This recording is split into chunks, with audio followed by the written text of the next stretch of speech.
New multi-viewer magic from Ensemble Designs. Stunning detail and simple setup. Easy, click-to-fill configuration from your Mac, PC, or iPad. The new Avenue Multi-Viewer from Ensemble Designs. Hi, I'm Phil Kurz with Broadcast Engineering. Today I'm joined by Jay Adrick. Jay, thanks for coming by. Thank you, Phil. Jay, let's start off with Mobile EAS. You are the chairman of ATSC's group. Implementation team, group. Thank you, right. The I-team for M-EAS. Why don't you tell me about where M-EAS stands today? I know it's just become part of A153. Right. And what's the reaction throughout the industry and outside the industry to mobile? So March 11th of this year, right.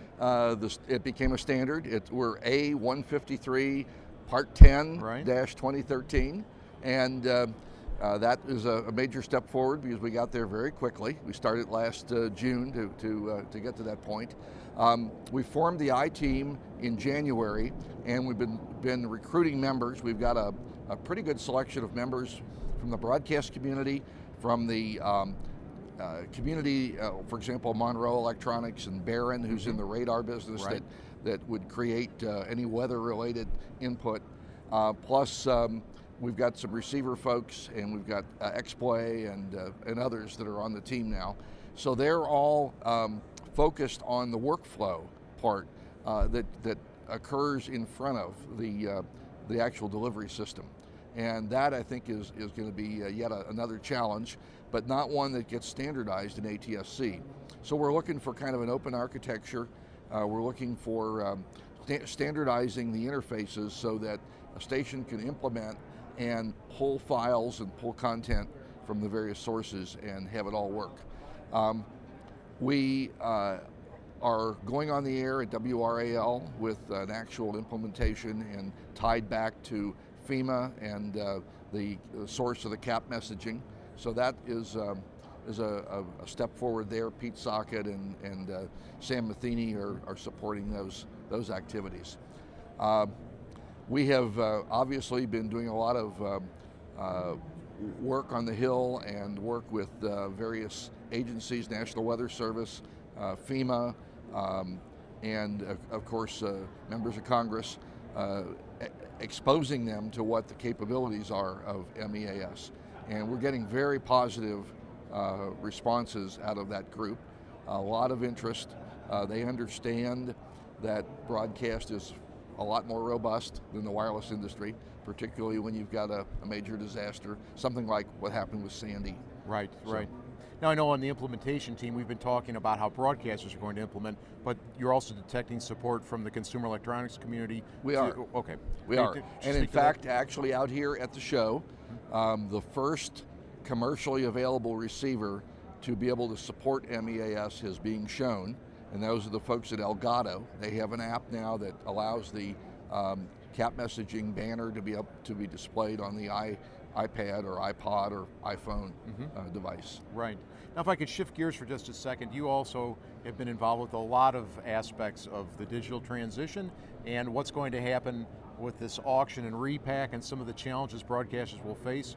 I was wondering if you could summarize maybe some of the timing that might be required if the commission actually frees up the spectrum that it wants and does this repack as it is envisioned, the number of stations, how long it'll take, the number of tower crews, et cetera. Wow, you're asking for a lot.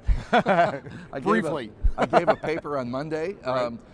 As you know, I wrote an article that was in your December issue, right. and I'm working on an article for your June issue. Okay.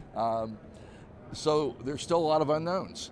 And even the sequence of how these things are going to, fit together is not fully known.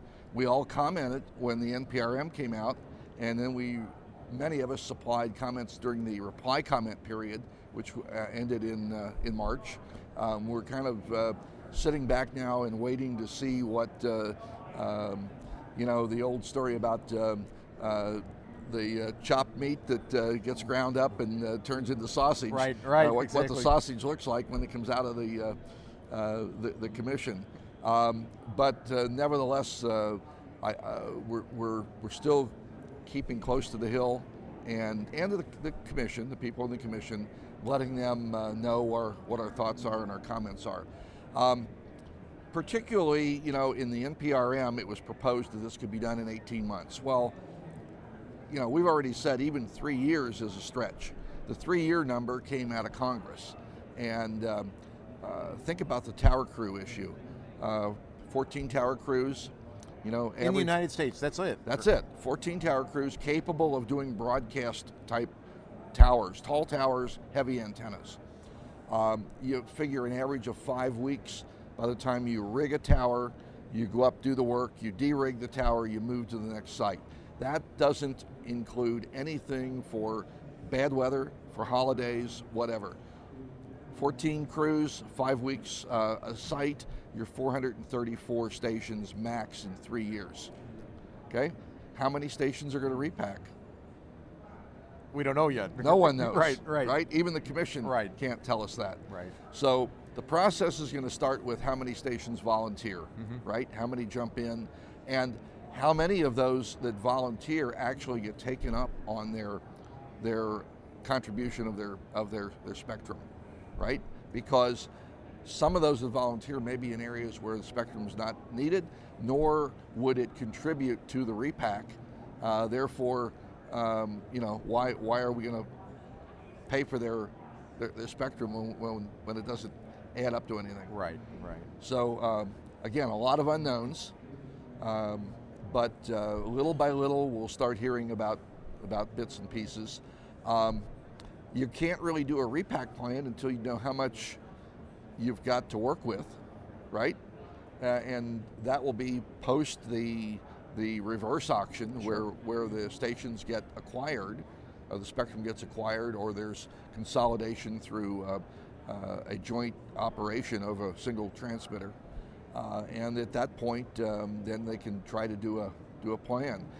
I sat through a session yesterday with some consultants, and they were talking about how this is not just you put a few numbers in the computer and out comes a plan. It is almost each one has to be sort of hand fed through the process.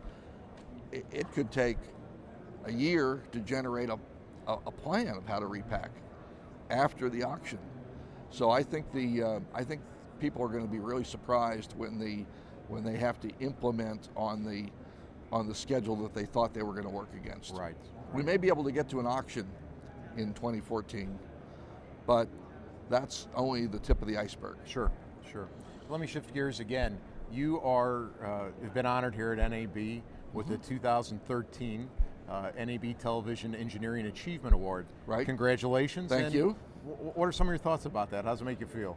Well, as I will comment on when I do my acceptance, it was about 2 weeks after I retired from my full-time work and went into a consultative role to Harris Broadcast, when I got a call from John Marino at home, and I sort of had to pinch myself at first and to realize, and then I began to think about, here I am, I don't have a degree in engineering. My undergraduate degrees in communications, my master's in educational communications, but I've been a broadcaster for almost 49 years, in one way, shape, or form.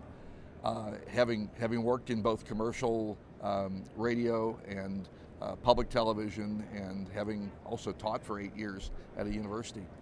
And I tried to think, what do I have in common with the 26 other guys that I know very well, who are graduates of schools like Georgia Tech and MIT, and they're very solid engineers. And it came down to one thing: passion for the industry.